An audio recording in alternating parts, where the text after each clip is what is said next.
مولانا احمد لاٹ صاحب، ایک مرتبہ مولانا احمد لاٹ صاحب کو یوں کہا جاؤ اوپر دیکھ کر آؤ مولانا عمر صاحب کیا کر رہے ہیں. خود مولانا احمد لاٹ صاحب نے قصہ سنایا. تو مولانا احمد لاٹ صاحب اوپر گئے، دروازہ کھٹکھٹایا تو دروازہ کھلا تھا. مولانا عمر صاحب نے کہا اندر آ جاؤ. کون؟ مولانا کہتے میں دروازہ کھول کے اندر گیا تو میں نے دیکھا مولانا عمر صاحب قرآن پڑھ رہے ہیں. اب میں نے وہاں کھڑے کھڑے سوچا کہ حضرت نے دیکھنے بھیجا ہے، کچھ کام تو ہوگا کہ نہیں ہوگا.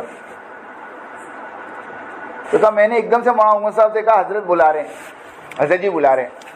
مولانا عمر صاحب نے اپنا قرآن بند کیا اور مولانا احمد لاٹ صاحب کا ہاتھ پکڑ کے نیچے آ گئے اور نیچے کمرے میں گئے.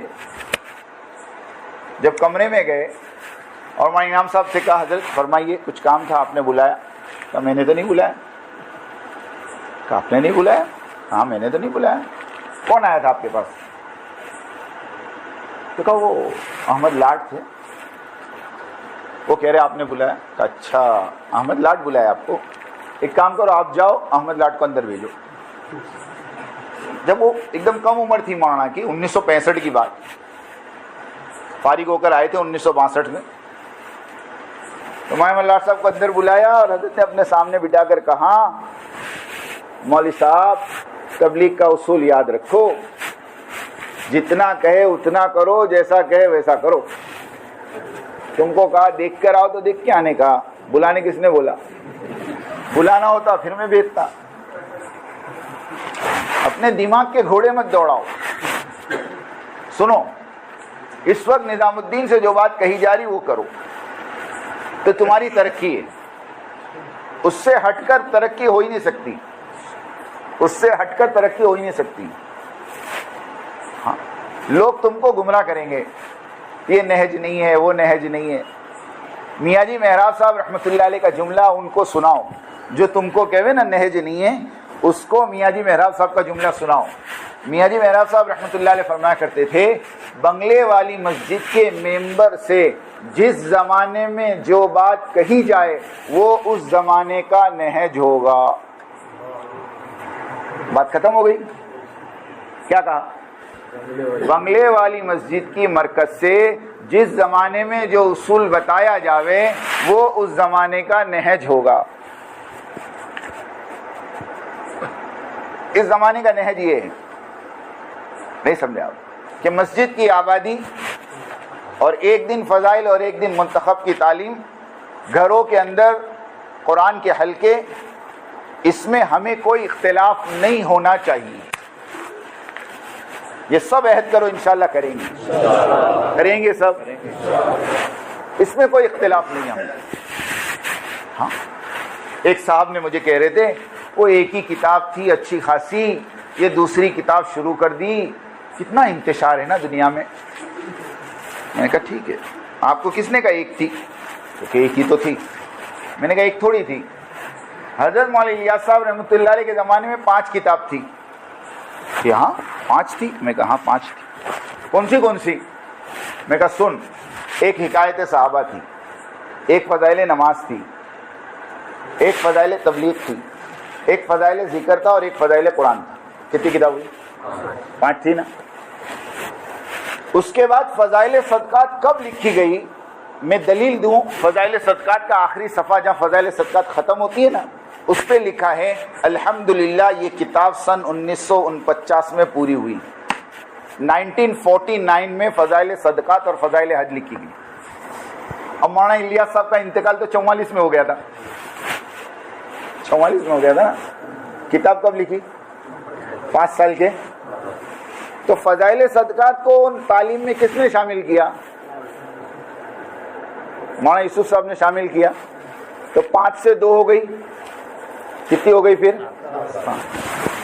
پھر میں نے کہا مولانا انعام صاحب کا زمانہ آیا تو مولانا انعام صاحب نے پستی کا واحد علاج ایک نام کی کتاب مولانا احتشام صاحب کی اس کو جوڑ دی. کتنی ہو گئی؟ اب مولانا الیاس کے زمانے میں 5، مولانا یوسف صاحب کے زمانے میں 7، مولانا انعام صاحب کے زمانے میں 8. ہر زمانے میں ایک ایک بڑی نا. تو ابھی بڑی تو تمہارے پیٹ میں کائے کو دکھا؟ بولو تو ایک کا دینا. میں کہا میں 7 میں بائنڈنگ کر دیتا، منتخب بھی فضائل عمل اتنی موٹی ہوتی. ایک کٹ پڑھو نا، 2 کائے کو پڑھتے. تو تم 7 کتاب ساتھ میں بائنڈنگ کرو. دنیا کو کوئی ایک کتاب ایک کام. کیا بیوقوف ہے؟ میں نے میری آنکھوں سے 1995 میں اور 94 میں جب میرا شروع کا وقت تھا, ہمارے والد صاحب کے پاس تبلیغی نصاب کر کے کتاب دیکھی.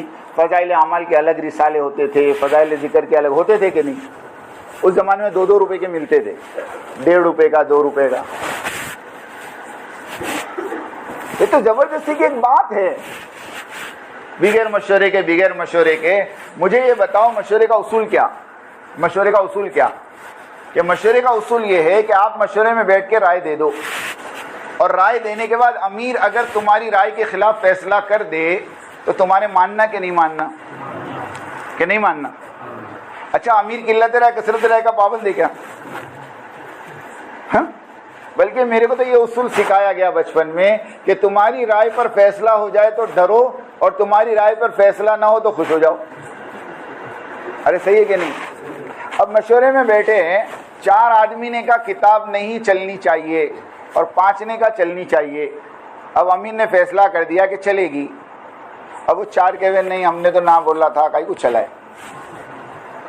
ابھی باہر نکل کے کہے نہیں مشورے سے نہیں ہے, تو مشورے سے نہیں ہے. وہ خود ان کو پوچھو, قرآن پہ ہاتھ رکھ کے قسم کھا کے کہے کہ کعبۃ اللہ کے اندر جب تم بیٹھے تھے اور منتخب کی جب بات آئی تھی اور باقاعدہ ظہر کے مشورے میں طے ہوا تھا کہ منتخب پڑھی جائے گی, اور آج منتخب کی بسم اللہ عصر کی نماز کے بعد حاجی عبدالوہاب صاحب کریں گے, یہ طے ہوا تھا, یہ اس سے پہلے کی میری بات میں ہے.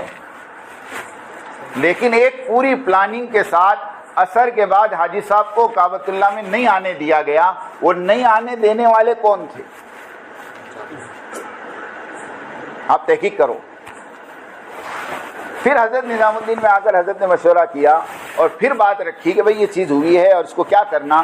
سارے نظام الدین کا اکابرین نے کہا ہونی چاہیے ان چند کے علاوہ, اور وہ چیز مشورے سے طے ہوئی. تب جا کر حضرت نے کھلے عام جو سب سے پہلا اعلان کیا 2006 کے مالیگاؤں کا اجتماع, آپ کو یاد ہو, اس میں اسٹیج کے اوپر سے حضرت نے کہا تھا کہ منتخب عمومی تعلیم میں پڑھی جائے گی, اور اس کے بعد 2006 سے لے کر 2012 یا 13 تک ہمارے گجرات میں مسجدوں میں پڑھی گئی ہے. پھر بعد میں ایک دم سے اعتراض آ گیا کہ بھئی اس میں فائدے نہیں ہیں, امت گمراہ ہو رہی. میں نے کہا کتنے گمراہ ہو گئے, لسٹ بھیجو میرے پاس, کون گمراہ ہوا؟ آپ مجھے بتاؤ فضائل اعمال پر اعتراض اور اس کے جواب کتاب ہے کہ نہیں؟ ہے کہ نہیں بولو. لیکن آج 20 سال 25 سال ہو گئے, 1995 سے پکڑو, آج کتنے ہوئے؟ 22 اور 5 27 سال میں منتخب احادیث پر اعتراض اور اس کے جواب کوئی کتاب چھپی گیا؟ ساری مستند حدیثیں, اور مستند حدیث پر غیر مستند حدیث کو ترجیح دینا. علماء سے پوچھو کیا ہے. آپ کے پاس ایک پکی حدیث ہے اور آپ کے پاس کمزور حدیث ہے, آپ کس کو لوگے؟ پکی حدیث کو لوگے. یہ تو جاہل بھی کہے گا نا. ابھی میں راجستھان میں تھا, میں نے یہی کہا, میں نے کہا بھائی اعتراض تو فضائل اعمال پہ ہوا ہے, اس میں کوئی شک کی بات تھوڑی ہے. اس کے لیے سب چیزوں سے باہر نکلو.